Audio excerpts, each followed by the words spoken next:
Major funding for this program is made possible by the Corporation for Public Broadcasting and the annual financial support of viewers like you.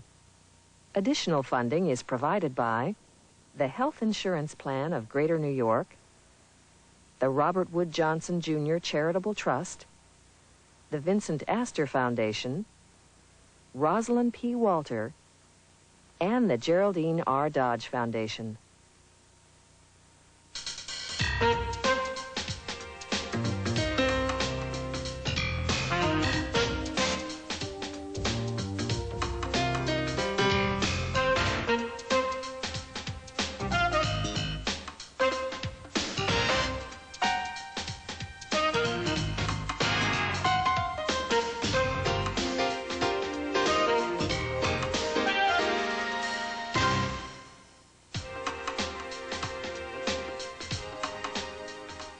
Welcome to our broadcast tonight. Feminist, legal scholar, and anti-pornography activist Catharine MacKinnon. Also CBS sportscaster and former Davis Cup captain Tony Trabert. And Ralph Nader, founder of the Consumer Rights Movement. We begin with Catharine MacKinnon. The University of Michigan law professor put sexual harassment on the legal map long before Anita Hill and Clarence Thomas brought the issue into the national spotlight. MacKinnon laid the groundwork that helped make harassment illegal in the workplace. The Supreme Court accepted her theory on harassment in 1986, but while almost all feminists applaud her work here, many oppose her efforts to outlaw pornography. Her new book, Only Words, makes her case against protecting pornography as free speech, and I'm pleased to have her here to talk about that and some other issues more topical that she is interested in. Welcome back. Thank you. I'm thrilled to be back tonight, Charles. Good to have you. We talked about, last time you were here, about your own interest, and I was pushing you to see, you know, what you thought we should do about Bosnia and about the rape in Bosnia that of so many women there. Right. At that time, you were asking and hoping that the administration would do more, and they haven't done more. They seemingly have not. Yeah. But what about the women, and what efforts are you making now for those people who've been victimized by this war? Well, I have been retained by Croatian and Muslim Bosnian women there to attempt to get them some international legal justice. So I've been working with bringing our own lawsuit against Radovan Karadzic for genocide, including rape, forced pregnancy, enforced prostitution as practices of genocide.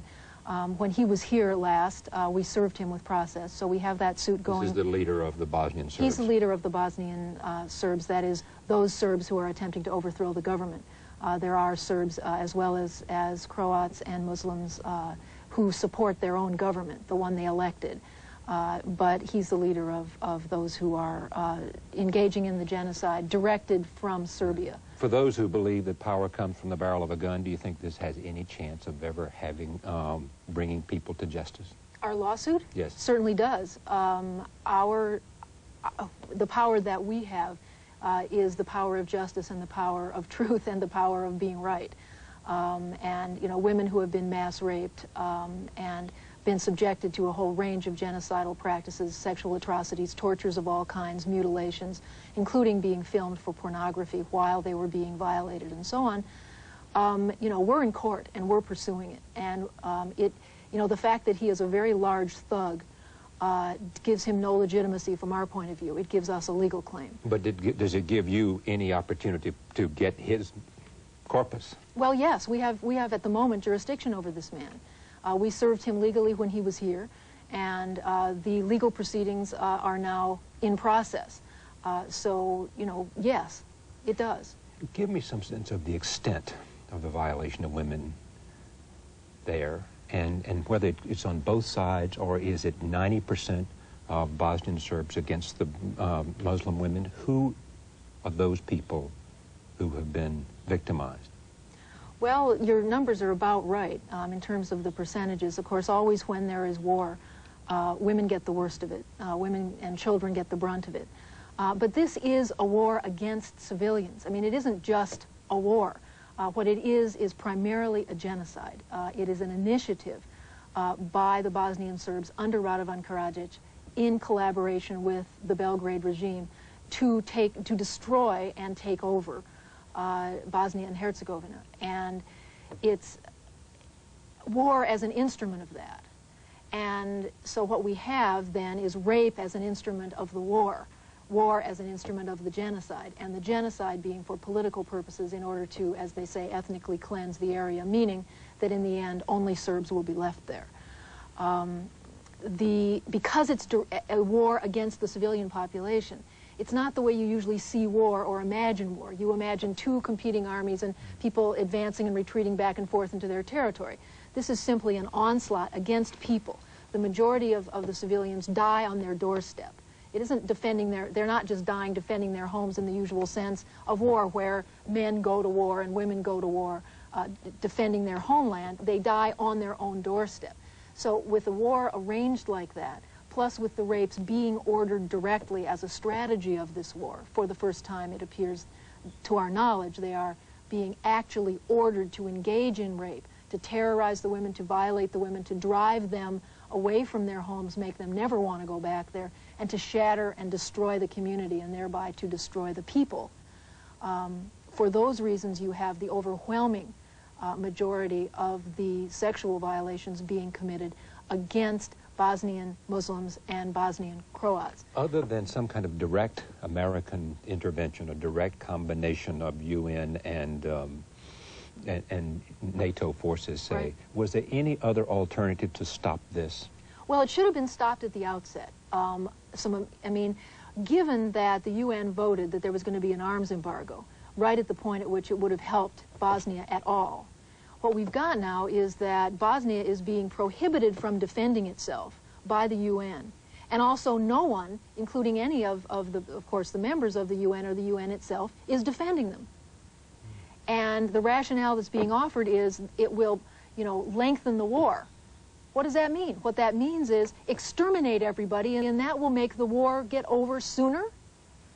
So it's at this point, there's still a tremendous amount that can be done to save the people who are left. That all the military options are being discussed.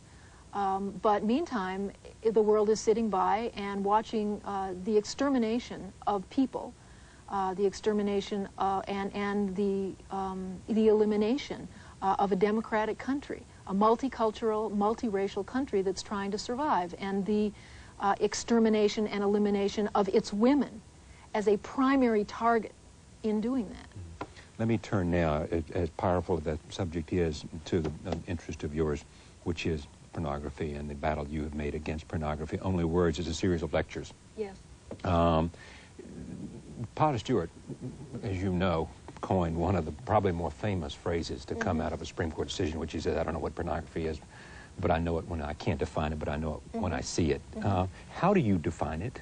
Well, Andrea Dworkin, the feminist writer, and I have been working on this subject, as you know, for over a decade, and we actually have a legal definition which has been embodied in law at various points, although those laws have been struck down, but not conclusively, and we define it as sexually explicit materials, graphic, sexually explicit materials that subordinate women through pictures or words. In other words, pornography is what it does. It subordinates women. It's not about what its ideas are or what you think when you see it.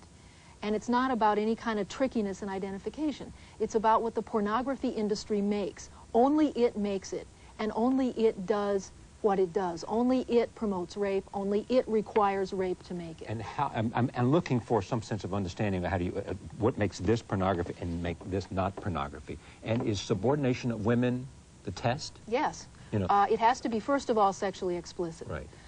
And it has to be graphic. Not suggested, not implied, not sort of, but not a little seen. bit titillating, but seen, yes, explicitly showing sexual acts. And in addition, it has to actually subordinate women. And what does that mean, subordinate proof. women? Well, our law has several ways that can be done. If a woman is coerced into making the materials, she is being subordinated. And she has a claim against the materials that were made through her rape, through her abuse, through her molestation and violation. Forced to do it in what way? Well, as for example, the woman who was called Linda Lovelace Sure. Was abducted, coerced, forced to look as though she was having a wonderful time in the film Deep Throat. One way of being coerced is for somebody to put a gun to your head, which you don't see, it's off screen, and say, smile or I'll kill you. Yeah, but these That's are other being crimes forced. too. These are other crimes to yes, force but someone to do those kinds of pornography is things. protected speech, Charlie. It doesn't matter what's done to the woman in it. It is protected speech. That's the point. And there's a $10 billion a year incentive now to do that. But to force someone to do something against their will with a gun or some other coercion is against some law. That's right. And it's done on a daily basis with total impunity in this country, in large part because there's massive profits to be made, and the women are made worthless by the doing of it. Let's assume somebody wasn't forced. Let's assume somebody, for whatever reason, wanted to do it as an income provider, to engage in a pornographic film. For the most part, she won't be getting the money. The pimp who's pimping her will be getting the money. Let's assume she will, though. Then move to the second leg of the definition of what makes it pornography and how we see it and how do you define a woman being subordinated. She won't be bringing a legal action if she wasn't coerced or subordinated in any way to make it. So she's out of the loop. Right. Okay, you've got this very abstract case here of the freely choosing women. Right. For example, as if you've raised a freely choosing black person who decides, you know, now's my lucky day, today I'm going to choose to be employed cleaning toilets. Okay, that's the equivalent. All right, you call that freedom. Now, it's called freedom when a woman chooses to do it and it's sex because people believe that sex is free. However, you know, what pornography is selling yourself for sex. And, you know, the idea of money is supposed to make it free. Well, usually when people have sex with another person and choose to do it, they're not being paid. It's free because you're not being paid. In other words, this is an arm of prostitution. But I understand your principal thrust to be, in terms of what, in these lectures, what your principal thrust is the violence that pornography, A, does to those people who engage in it. But secondly, what you think it does to people who read it, because it creates an incentive for violence against women by people who read it. Am I wrong on that? No, you're right on that. Okay, and what is the... Women and children are hurt to make it, and not surprisingly, those who enjoy what you had to hurt a woman or child to make, those who enjoy it, who masturbate to it, who experience their sexuality in relationship to it, also live that out on other women and children around them in a whole variety of ways, and there's a massive body of evidence on that. Where do you and your First Amendment friends and the law schools across America who respect you for your work come to loggerheads on the First Amendment issue? Where do you divide with them? Well, constitutional scholars and others who part company with you, while they may be with you and you may be with them on most other issues of I think that freedom of expression. That first of all, the women and children in the materials are not very real to them, and their abuse is not very real to them, and they are real to me. I've talked to hundreds of them, and I know what it took to make those materials. And the ideas about the First Amendment are not designed to deal with what it took to make the materials. The silencing, the aggression, the whole backdrop of inequality is just not part of how people have thought about the First Amendment.